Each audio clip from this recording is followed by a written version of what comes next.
All right, we will go ahead and get started. Good evening, everyone. Thank you so much for being here with us tonight to continue the second part of our three-part series, Soul Food, Validating Black Pain.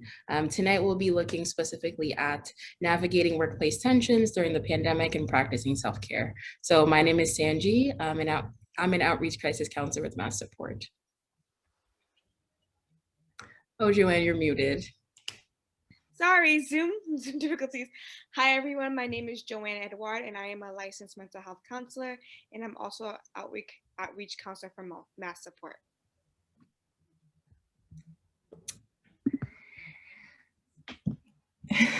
Hi, everyone. My name is Girly Adrian. I am the first Black woman, first Haitian American city council at large for the city of Everett, which is my hometown. Also a small business owner of Tip and Cow with my husband, which is an ice cream shop in Somerville. Thank you so much for being with us tonight, Girly. So we'll just go ahead and get started. So you guys are probably wondering what's MassSupport. So I'll just give a little spiel about MassSupport. So MassSupport is a free, anonymous, and confidential service. So our hotlines are open Monday through Saturdays from 8 a.m. to 8 p.m. Our number is 1-888-215-4920. Again, the number is 1-888-215-4920. And we provide one-on-one support, self-care and coping groups, psychological first aid. We provide education in regards to stress and coping, referral to ongoing services, and town halls just like this one.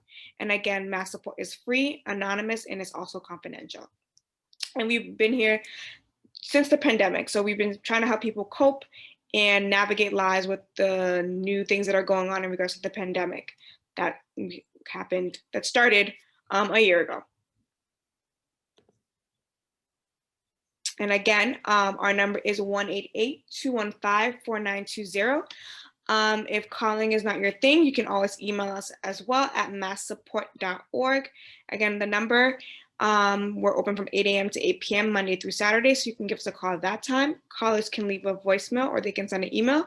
When you leave a voicemail, you'll get a call. Outreach counselor will respond to you as soon as possible. And if English is not your first language or not your preferred language, we also have available in multiple languages. So don't be shy, don't hesitate. And again, it's free, confidential, and anonymous.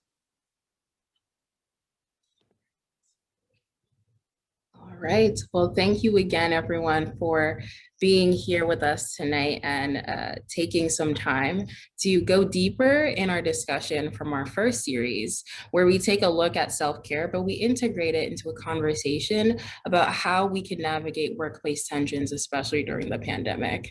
Joanne and I decided to partner together and create this event because we thought it was really important to speak on the interconnectedness of these two topics. And it's really important and vital for us as Black women who are navigating the mental health field, but also as progressing professionals and finding ways that we can balance self-care, but also ways of advocating for ourselves in the workplace. So tonight, we're really fortunate to have Girly Adrian with us, who, as we all know, City Council at Large for Everett. And we're really honored to have her with us tonight as we share in this roundtable discussion. So Girly, as we mentioned, the pandemic has been stressful. The pandemic has been tough for all of us, especially for those of us who are marginalized, those of us in the Black community who face significant challenges outside of a pandemic alone, right? We have racism, we have discrimination, and particularly for us women of color who probably face twice as many stressors because of other issues and other factors, which we'll definitely get into later in the discussion of those things. But I'm sort of curious about some of the ways that you've been able to navigate workplace tensions and balancing self-care throughout the pandemic for yourself on top of your responsibilities. Yeah, and first, I just want to say thank you guys for organizing this amazing event. It's really important to talk about self-care, and especially your organization with all the work that you guys are doing. It's definitely needed, especially during this pandemic, and we thank you all very, very much. And so in talking about workplace tensions, in the context of COVID-19 and racial tension. I think my first year as a city councilor, I have definitely dealt with some workplace tension, and it was due to the fact, in part of because of COVID, and I believe in part of because of my race. And I think the conversation is crucially important to have because there's a lot of spaces where we don't have these conversations, and people don't understand how much it can affect or impact a person and their well-being. For me, this first year as a city councilor, I felt like I was tested. I was pushed and I was challenged a lot. But for me, I think it helped me to get a lot more stronger. Especially of what I can control. And also it allowed me to really take a step back and think about what is the most important as my priorities for my work and what I want to do, and especially for my health and my family's health. So how did you like compartmentalize what was going on in regards to the situation that happened with the city's council and like wanting to do good work, but also keeping yourself safe during COVID-19 and also your family safe? So how did you compartmentalize that, and how did you try to find that balance, or be like in speaking up for yourself, or just realizing like this is not for me and this will negatively affect my family? How did you navigate that? Yeah, you know, I talk about like I decided to get into this race or into my term because I naturally just love to help people. And I truly believe that more people need to be involved in their local government. And so during my first year, like most people know, right? The first 10 months, my colleagues asked me to resign. And it was interesting because I didn't want to attend the meetings in person because I just naturally didn't think it was safe. Because my colleagues were not having masks on. We were sitting in a closed room with no windows open for 4 to 5 hours at a time. And people were legit like, like close to me. And I just thought that wasn't safe. And when they asked for me to resign, at first I was just speechless because I don't think anyone has ever gone through this in the country. And being that this was my first year, it was like, whoa, what do I, how do I handle this? Because for me, I don't want to create tension. I don't want to create, we say, drama. I really just want to get to work. And so it was tough mentally. And it was a space where I was starting to question, do I even belong in this type of work? Right. And I've been open and honest about it, where I had to take some space and say, can I continue doing this? And, everybody knows I live with my father and my stepmother, and I was trying to put their safety first, right? And then also the safety of others, of what I could be potentially exposed to. And thinking back, I look back to some of the comments that were made about me, saying that I didn't want to work and I just wanted to travel and I just wanted to have fun, but nobody in consideration thought about why I really wanted to do this.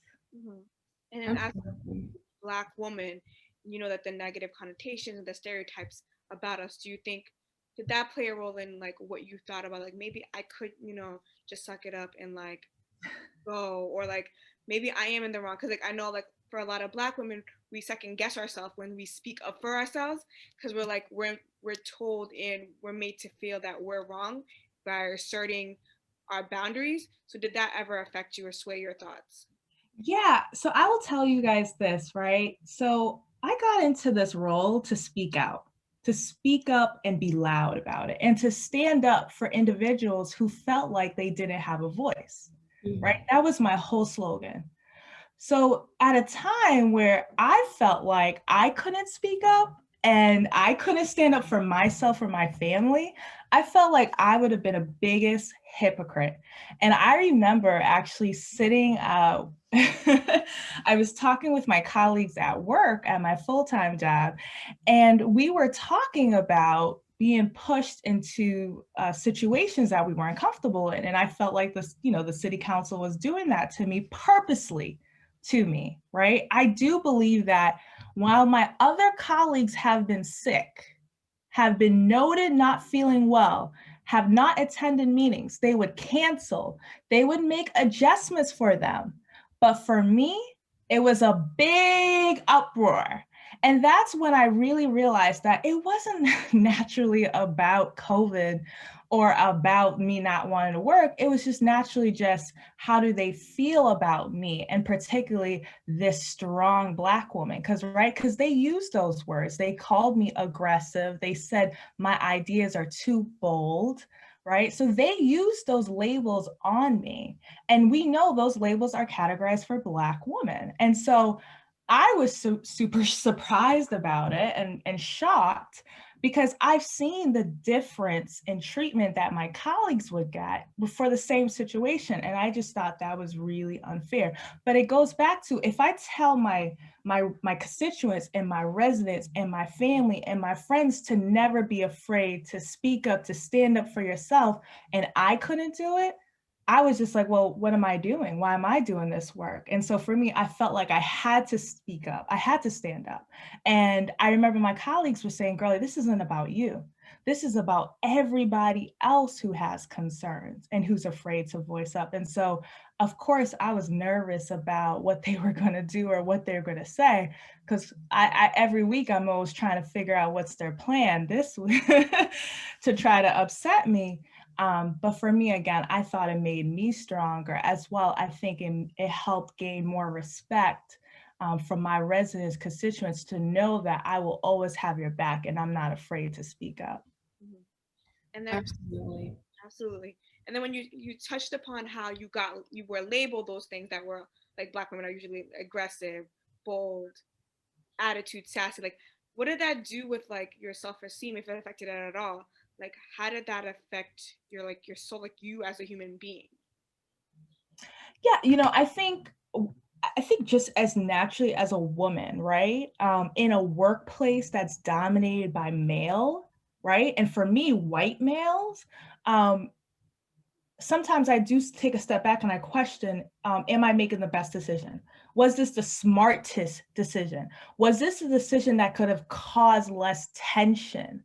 Right. And I feel like for me, at least what I've seen in my 10 years of work experience, when certain individuals want to make decisions or when they want to say something, they have no feelings towards it. But for me, I realized I was still second guessing myself. And I was still questioning who I was. And if I belonged in this type of work. I remember growing up, people would be like, girlie, don't go into politics. Don't do that. You need to be a teacher. You need to be a daycare teacher. You need to just be in a setting that isn't controversial, that is very comfortable.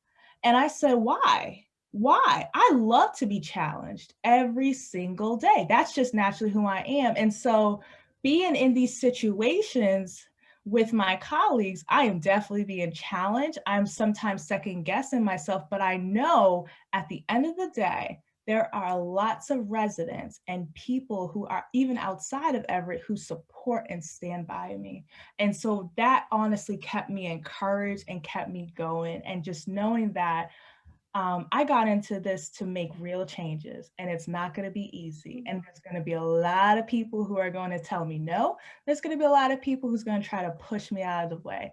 But I said I was committed. I made a promise to my residents, and I'm going to stick with it. So for me, I've noticed my self-esteem has gone up a lot more. As it should, as it should. Yeah, yeah. I'm really thinking about and reflecting on this idea of belonging, and even your article about I belong here, right? Regardless of the labels and the perceptions that other people place on me, I still have a right to be in this space.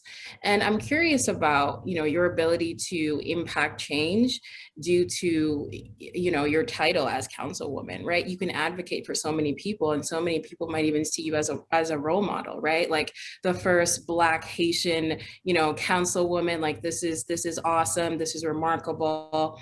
And the way that you can advocate for yourself may seem so easy from the sidelines, right? Because you're getting all the press and you're getting all the support. But I'm just curious about, what are your thoughts and advice for those who might be challenged in advocating for themselves in smaller roles, that might not have the support of their friends, that might not have the support of their communities, and that really need to advocate for themselves for the betterment of their mental health?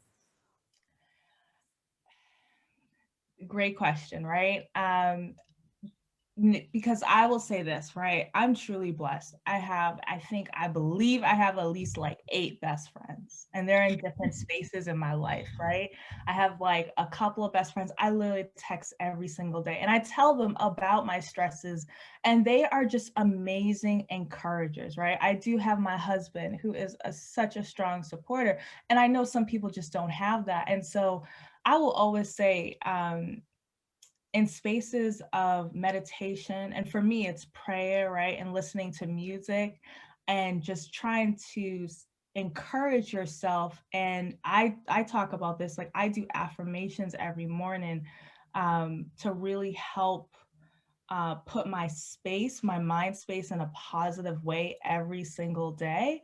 And it is important, I believe, to try to find someone to talk to. And that could be through therapy or a counselor, right? And so to find someone to encourage you, because I think that's important. And then when you're in those spaces, and it could be small or big, right? When your confidence is up, if your confidence is up, you're going to feel like you can do anything, right? And so with my affirmations, with my prayer, with my people, I do feel like every day I'm ready to tackle anything. And even when I feel like times are difficult, I realize, well, what is the reason why I'm doing this? What is the purpose of why I continue to do this? And I say this for the council work, right? It's for my residents. I want to show people that you can do this and you can be a part of the government. Nobody can tell you, no, you don't belong. And even in workplaces, especially like, for example, I've been in corporate America where it was truly a difficult space for me, where there was a time where I was crying every single day in the bathroom, where I just didn't want to go to work every day. But I would, when I would sit with my manager, I was trying so hard to be like, I'm smart, I could do this. This is something where I do belong. And I think though, for me, what I've realized, there are places where I just may not belong. And that's okay, in a sense of, I believe that I can be more impactful in other areas. And sometimes I do think we need to recognize that. Like for me, corporate America wasn't the space that I belonged in. And I was happy to realize that 3 years in. Versus I know some other people who stayed 10, 12 years and they are miserable. So I think for me, like once I realized that my purpose or my impactness is over in the space of politics, I will exit. And hopefully that answered. Absolutely. And I think that that's something that a lot of us Black women sort of grapple with when we don't have the opportunity to advocate for ourselves. And we're often taught to shrink ourselves to fit the expectation of other people. And I think digesting that is really hard for a lot of us, right? In spaces where we feel like, we have so much to contribute, we have so much to add, but we're often minimized by some of our colleagues and peers who don't want us to succeed. And I think to your point about regardless of whether or not other people feel like you belong, you belong. And on the converse, there are times where you just don't belong in those spaces, right? And sometimes it could be even more detrimental to stay than to leave. So I'm sort of thinking about, shifting this a little bit more to the pandemic and really thinking about some of the challenges that people who look like us have faced when it comes to advocating for virtual workspaces. Having to, if be in person, I have to wear a mask, I have to socially distance, and I can't come in every single day. What are your thoughts about ways that we can implement better self-advocacy mechanisms for ourselves, right? Affirmations are positive, supports are positive, but what are other ways that we can start to do that, especially in a pandemic where most of us have to be in person, right? Because we have the essential work, which is grocery store workers, healthcare workers. What's your advice for these folks? First, I just want to say thank you. right? Thank you to all those people who do come in person and who are advocating and fulfilling their roles. From the bottom of my heart, I thank you so much, because I do understand in a sense where I'm privileged, where I don't have to do that. And I truly, truly, truly am thankful. And there's so many other people who thank you guys all for your work. Um, it's definitely tough. I mean, when I saw the grocery workers, for example, still going in person, and the nurses, right? I work in healthcare, and we had doctors. I would meet with my doctors almost every month, and they would tell us about the space of what was actually going out on the floor. Um, it's a I always say, like, be honest and have those conversations with your manager, right? I know for me, my manager and I, we have a really good relationship where we have lots of conversations, off the record, on the record. And she has been a great advocate when I felt like times have been difficult. For example, I remember when I wanted, so when I first got hired, I was doing, and this was what, a little bit before the pandemic. So while the pandemic was interesting, but I was doing my MBA and I was doing my MBA classes. So we had to switch around my work schedule to revolve around my MBA classes. And I was really surprised at how, when I told her the difficulty and why this was important for me to finish my MBA, she actually made my schedule super flexible. And I was so glad that I was just honest with her and we were able to figure out a better plan. It was a crazy plan, but it was a great plan for me and it was a great plan for her. And I always say, just be open and honest. And sometimes where there are spaces where there's a season, right? I believe there's a spaces where you are supposed to be there for a season, and maybe for this season, this is a season where it definitely puts you outside your comfort zone, but always just remember that your work is appreciated and definitely needed. And maybe though it has given you a view where this is not the type of work I do want to do for a long time, but I do want to move into a different space. But be open to what is going on. I don't know if that helps to answer. I think it's a little bit difficult for me because I do understand my privilege where I have been able to be remote and I asked to be remote, and where they have made the decision for me to be remote permanently. So I truly am blessed for that.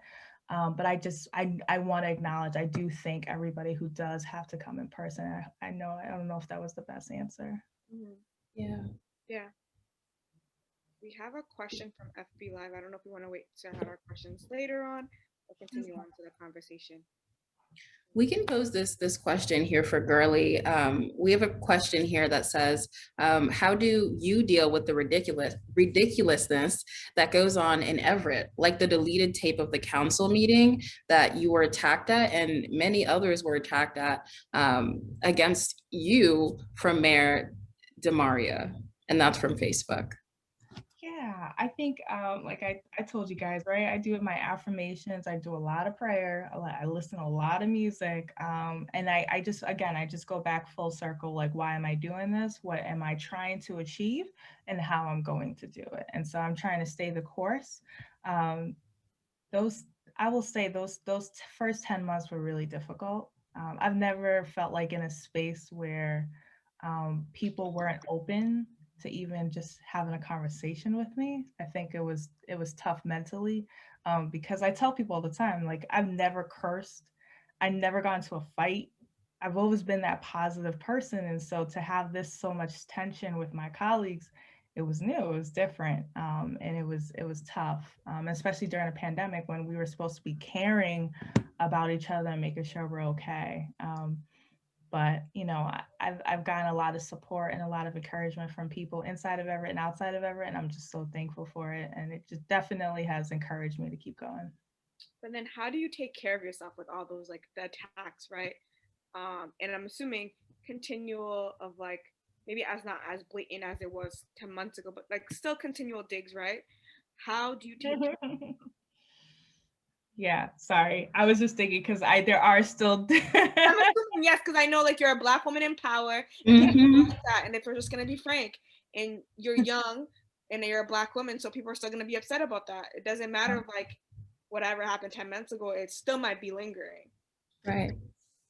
Right. I mean, people are still questioning my ability to be effective, right? Like they're going around saying that I'm not doing anything. I'm just creating wars. I'm just making noise. And I'm like, let me tell you something. I could tell you how much resolutions or policies we've tried to work on, how many constituent issues we've worked on, how much money we've brought into the district, how many community events I've hosted, and how many people I've actually sat down and met with. Like we started a Black History Month scholarship essay contest where we have given over 14 students scholarship essays to talk about Black leadership. Like raise money and money out of my pocket. Like I've personally done that. I care so much about my residents. And, you know, you asked the question of, you know, how do I keep going or you know, when there's continuously attacking, and those are examples of it. I just continue to do work every single month. I'm just like, okay, how can we touch people, right? Like, what is the goal? How are we impacting people? And we've decided every single month from now on, we're going to help impact and directly touch people. And I love it. It truly makes me smile, I will say. So we have another comment from Facebook Live. It says, I witnessed what she went through, and anybody who saw that could only see her as an inspiration. How do you feel about like people seeing the struggle that you've been through and seeing you still with everything that you've gone through as an inspiration? Because I didn't go through that, but I'm assuming it like definitely was not easy. So how do you feel about people actually recognizing like what you've gone through and how you pushed through and continue to push through?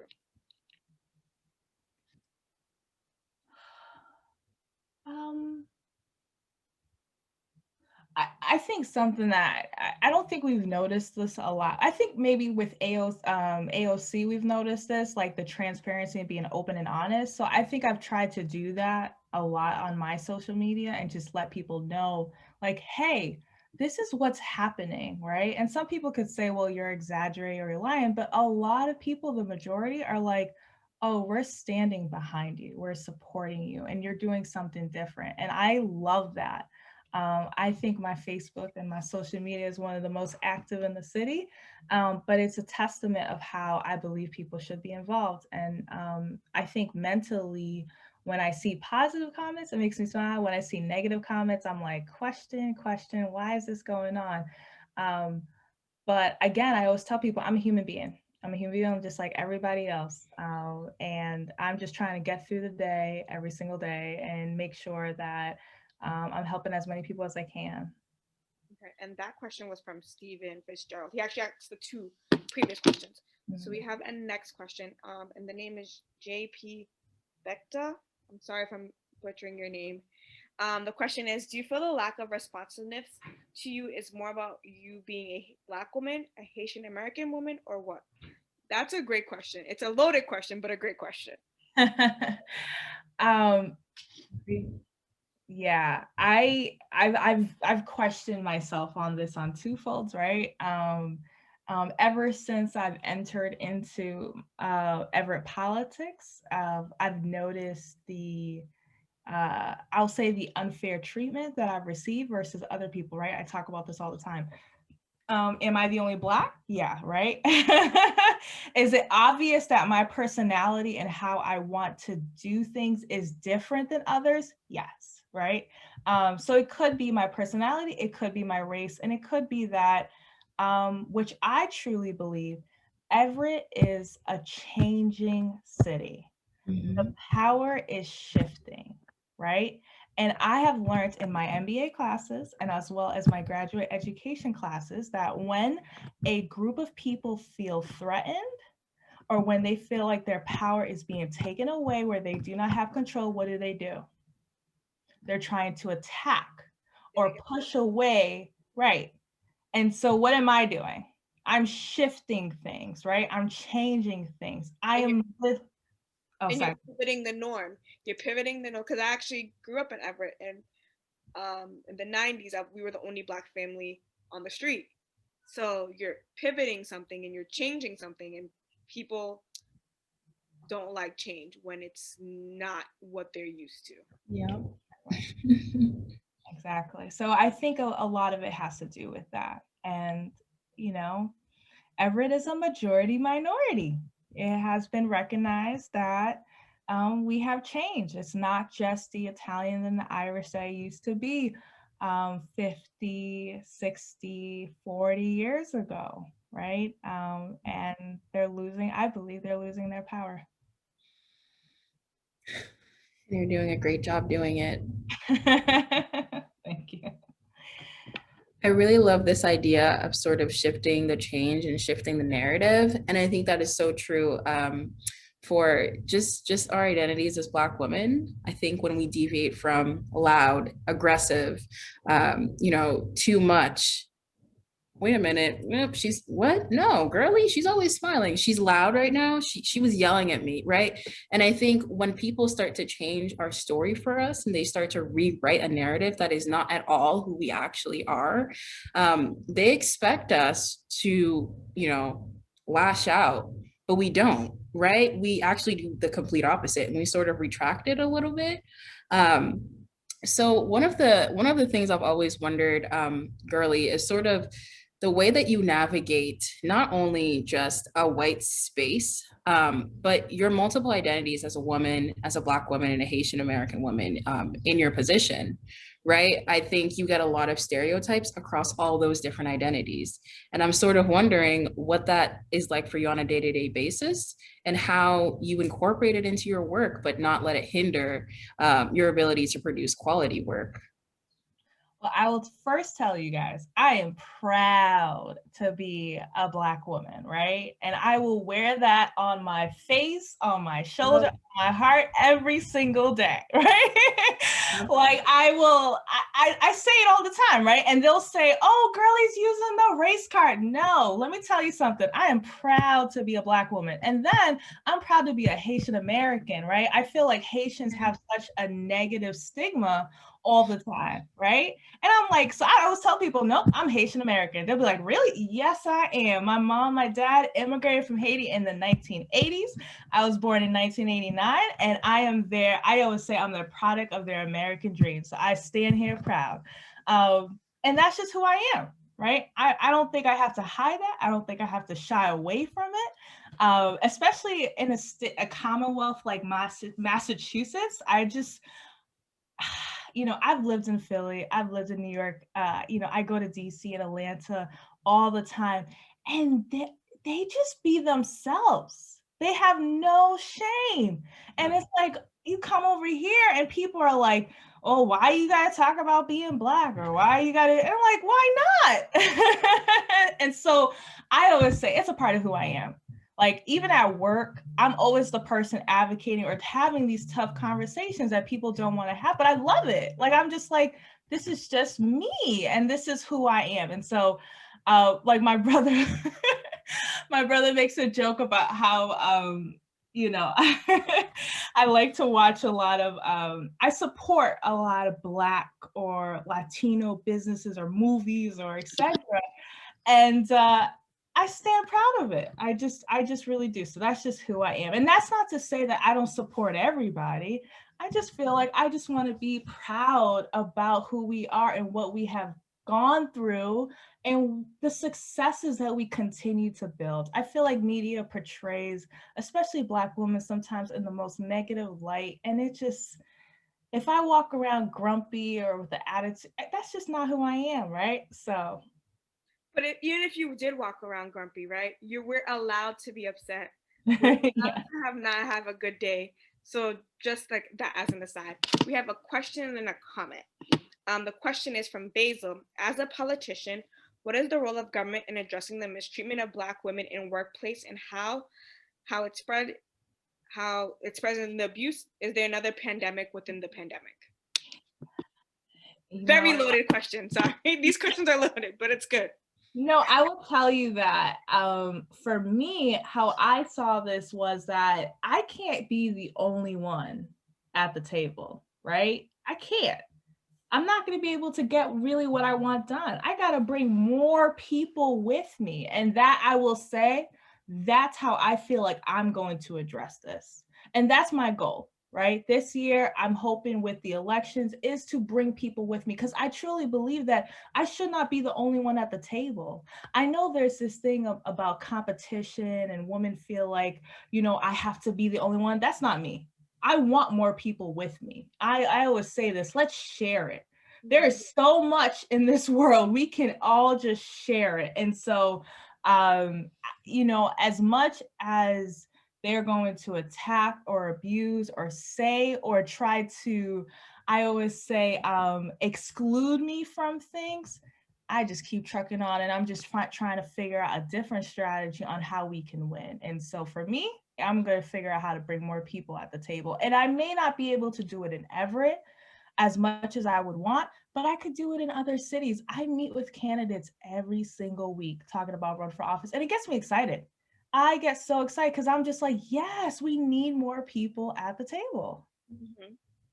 So a comment, sorry if I am messing up your name, from Gersalides Sachs. She's like, I don't have a question, but I like to commend Girly on her strength and love for her community. And that's clearly evident by like the work that you've been doing and then how you passionately speak about your constituents and your community. Thank you. First of all, thank you. And I, I'm so thankful that I can do this, and I acknowledge that I'm in a space where I can do this. And I've realized some people can't, but for me, I get to, and I love it every day. So thank you. Really, I'm really excited for you, on multiple lenses, and for multiple reasons. I'm just thinking about how well you advocate for yourself, how you want to share resources, and how you're just an inspiration and role model for younger Black women who aspire to be girlies, who aspire to be Sandries and Joannes, and other Black women.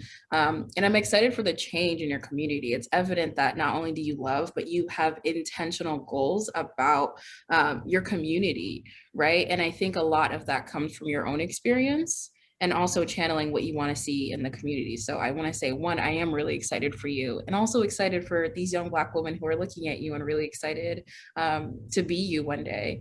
But I'm sort of thinking about your career and how you balance it with everything else that you have in your life. I know Joanne sort of mentioned a little bit earlier on self-care and how you take care of yourself wearing these multiple hats. You're, juggling entrepreneurship, you're a spouse, right? You're juggling being a politician, and also like being a Black woman and existing and being awesome. So like, how do you take time for yourself? And when I say take time, I mean intentional self-care, not just bubble baths, right? And just taking like long showers, but things that bring you peace for your soul. How do you allot time for those? Yeah, I have my little calendar and my little planner. I have two things. I have a calendar and a planner, and I tell you, so in the beginning, every day I write my affirmations and I write out my to-do list. And every single day now, I've been allowed to allocate time where I just, like today, I watch Thunder Force on Netflix, right? Like I have this thing where I'm watching, so Netflix has their top 10.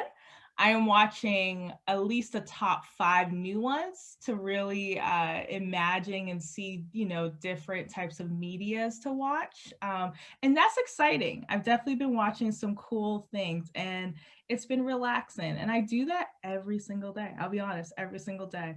I listen to music. I'm on Clubhouse. There's these great groups that I listen to early in the morning at 6 a.m. and 7 a.m. I listen to them every day. And I've been able to make time for myself. I've been also been cooking more for my husband instead of us ordering out all the time. And I realized how much I love trying to put different meals together or looking up recipes.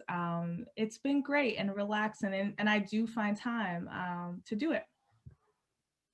So I guess the follow-up would be, it sounds like you're very intentional with your time and you're intentional with your boundaries. Do you feel like you were always like that, or something that you had to learn just to keep your peace and not to bombard yourself with all these different things that are going on? So I always say this, I feel like, so I'm 31, right?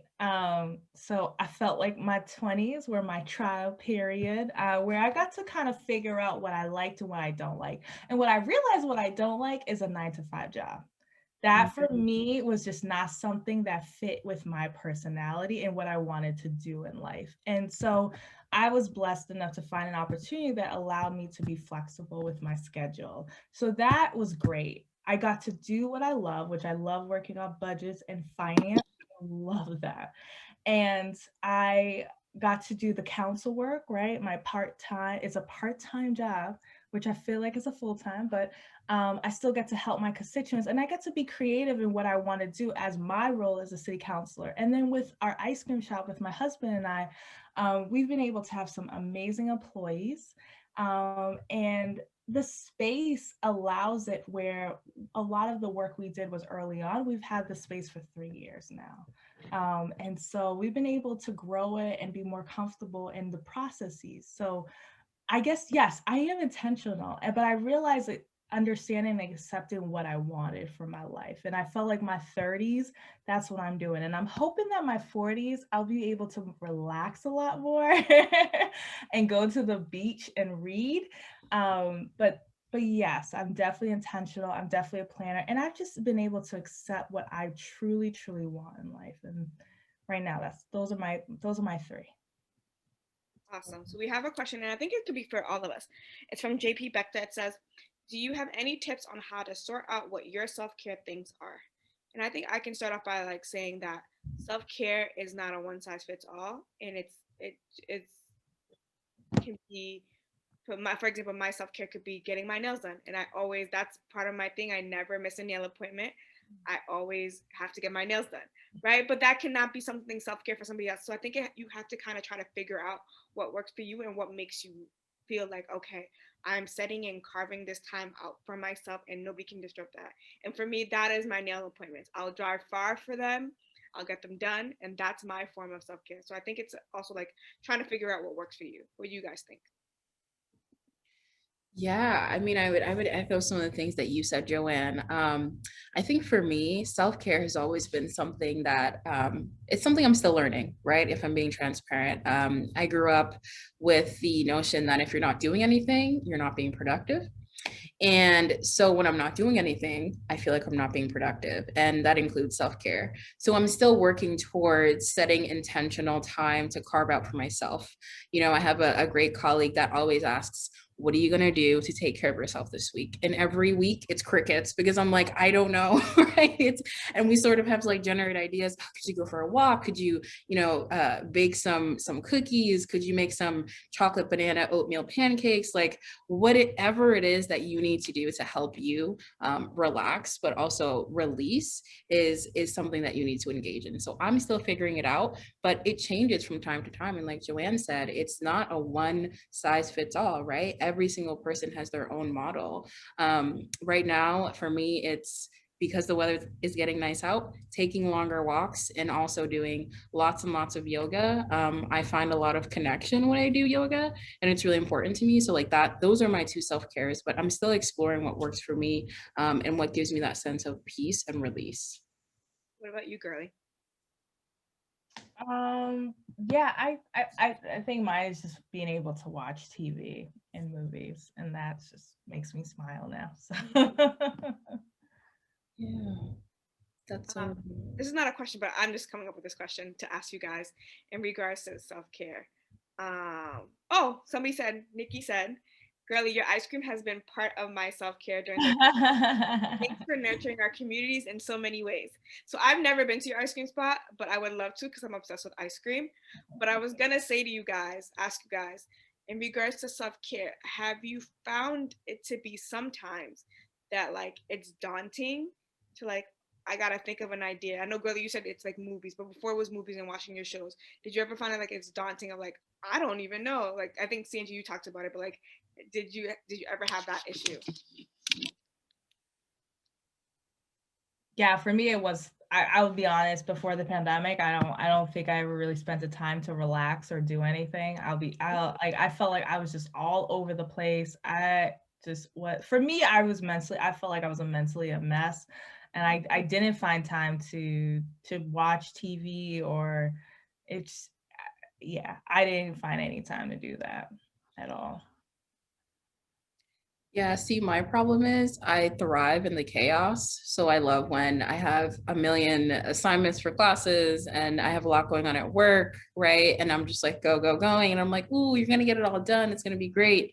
And then it all hits me and I don't have a plan for that. And that's when I have to initiate the self-care.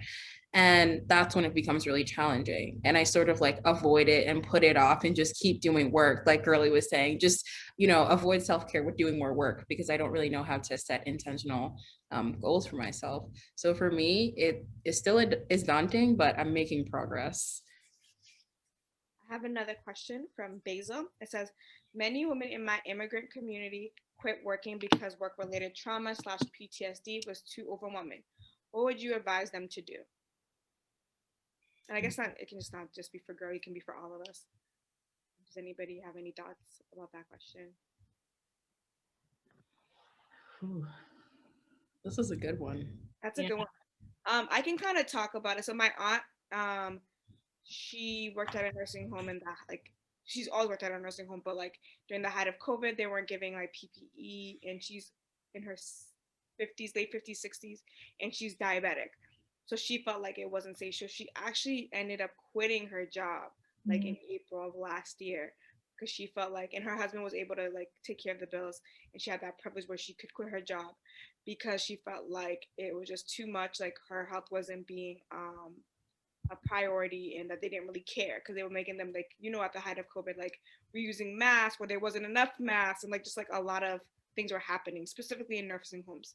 So I know for her, she quit her job and she didn't go back to work until I want to say the fall. So for like the whole spring and summer, she did not work because of COVID.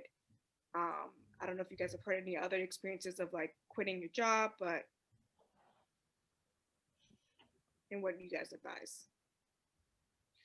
Yeah, this is something that I'm also familiar with. So my parents also work in healthcare and they work with elders. And when the pandemic hit, there was sort of not a lot of guidance on how they were going to be safe and also take care of these vulnerable persons. So one of the things that they did is they had to self-advocate for themselves and say, listen, I can't be in this space, especially if people are getting COVID. And, my father, he's immunocompromised. So it was really challenging for him to advocate for himself in that aspect. And I think, a lot of what Girly said is self-advocate, be transparent, talk to your supervisors and say, hey, if this is not going to work out and if you're not going to support me and help me advocate for myself, then I'm out, right? I think a lot of times we have to pick, unfortunately, in our community, we have to pick between our mental health and our finances. And that shouldn't be something that we have to do. That shouldn't be a battle, but it often sometimes is the case. And if it's worth, just leaving your position alone to take care of your mental health, that might be the most viable option, unfortunately.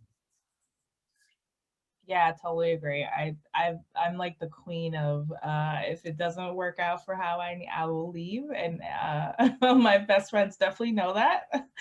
But it's because I just always mentally just want to make sure that I'm healthy, and again, therapy is great. I've gone through periods where I've done that, and it definitely has helped and improved my personality and also just mentally. So we have not a question, but a statement from JP Becta. It says, professional help, I have PTSD. And I feel like at the end of this, we will put our emails if you need to contact us, if you want MassSupport to contact you. So please look out at the end of our presentation and Sanji and I will have our emails out there. So we actually just want to take this time to sort of start closing up. This really was just a roundtable discussion to get all of us talking about the challenges that we face as Black women, in the workplace and how we can navigate some of those tensions, but also how that's related to self-care with Girly Adrian tonight. So right now we just want to open it up for any questions that you may have. We know we've been sort of answering and responding to some of the comments and questions, but at this time we just want to invite you to, if you have any lingering comments or questions, to put them in the chat, and we'll respond to them in the best way that we can. And we do have, I think we do have, From Jewel Cash Jr. yes. It's a bunch of different questions, so I'll try to like chop it up and to break them down. So the first question, what have you found to be warning signs of burnout and what you do to prevent it? I think for me, one time when I felt like I was really burnt out, and it's never happened to me before, is like how my body was reacting.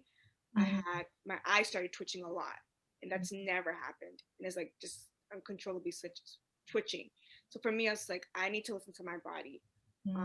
And I feel like, especially people who are in the helping profession, burnout is a real thing and it can happen. And if you're not careful, you will not be able to pour out as much as you're pour into yourself as much as you're pouring out. So you just have to realize and like literally listen to your body and figure out like, can I schedule, like for example, like Girlie said she watches her shows, like tries to watch her shows every day. If you're feeling like you can't even take like 10-15 minutes for yourself, I think you should reassess what's going on in your life and then try to figure out what needs to be taken away or rearranged. I completely agree. Yeah, oh, did I stop you? I'm sorry. No. Oh no. Please. No, I would say, yeah, I remember like when I was in corporate America in New York City, there was, so I worked a lot in New York, and we would work like almost every day, like from 6, 7 a.m. all the way to like 8 p.m. And there was one night, it was a Friday night, it was 8 p.m. and I was like, I gotta go to the emergency room.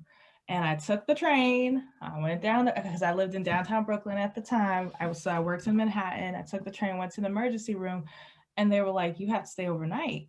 And I realized that I was like, man, I'm pushing my body way too much. And that was when I went through the process of like, okay, what's my exit strategy? And I remember having the conversation with the HR director. She was like, no, don't quit. I remember I saved $12,000. I was ready to leave. And she's like, no, we'll move you into a different department. We'll switch you out. And that's what she did. And she was a fellow Latina.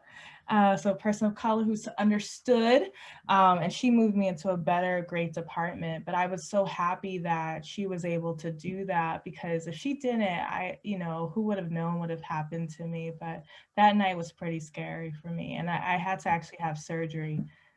So it was time for me to go. So the next question in the series of questions is, what areas of life do you think you have grown the most, and how did you do that?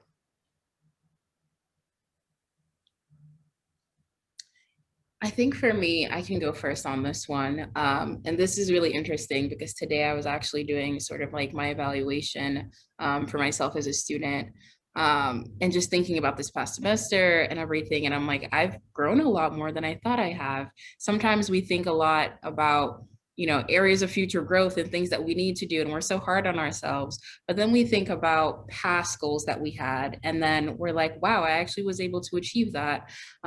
So I've always been challenged with advocating for myself in spaces, predominantly white spaces. And I found that especially now, I'm really young, and it's hard for me to navigate spaces where there's a lot of experts, right? And skilled peers in the room. But I've learned to self-advocate when I feel uncomfortable, right? When there are comments that don't necessarily feel okay to me. And I've sort of learned to vocalize that in a way that's both professional, but that feels good to me. So that's an area that I really struggled with. If you asked me last year, I would have been like, no, it's okay. They said this really like, they said this microaggression, but it's fine. This always happens in one of our meetings. But this time around, I think I'm able to acknowledge them and target them in a way that feels good to me. Girlie, how do you feel like you've grown? Oh man, I mean, this year alone has been like the council, right? What I went through, that definitely tested my I mean, I'm surprised I didn't like curse people out. That definitely, it tested my patience, and it definitely tested my self-esteem, I will say. And it definitely tested my faith in a whole different level, where I really trusted a lot of, for me, it was God, right? To make sure everything was okay. And also in like the business space, like Tip and Cow grew so much. We got an award. We have lines outside. I'm always so happy to hear about that. Like I remember when we first started, and now like it's this year and just other spaces in my life. So I've definitely it was definitely a year of growth. And it was literally because I think God just put me outside my comfort zone. Amen. And I would echo that. I feel like for me, I think this year has taught me like to walk more in my purpose and finding my purpose and continuing to walk in that purpose and like not having things deter me. So I think that's what I can say that I've grown. I'm just gonna have one comment from Doris. She just says, "I want to say you all did a great job. I know both Sanji and Joanne, and I'm so glad I attended. I always want to support younger women in the profession. Girly, although I do not know you, you are one to know. Everett is lucky to have you." Mm, And thank with you so that, much. we're gonna wrap up. So Sanji. Yes, yes, yes. So we just want to thank everyone so much just for being with us on this Red Table Talk Hour, talking about navigating workplace tensions and self-care.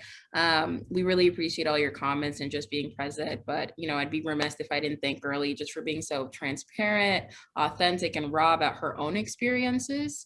So just thank you so much for, you know, sharing the space with us and, you know, making time for us and being intentional about everything that you're saying and just for being here. So thank you again, Girly. Oh, thank you both for having, and thank you all, everyone, for organizing and being here. And I truly appreciate it. And thank you just for your work. It's important, it's needed, and you're so much appreciated. Likewise, thank you so much. We will be sending out a list of resources to all of our attendees as well. And I know there were some questions in the chat about finding resources for therapists and things like that. So we will be sharing that link as well after, I'm sorry, not a link. We will be sharing a page of resources after our presentation. So expect that soon if you registered for this Zoom link. And I will just put up Joanne and I's information and email if you have any further questions for us. And again, we just really appreciate you being here at this time and for making space for us. So thank you again.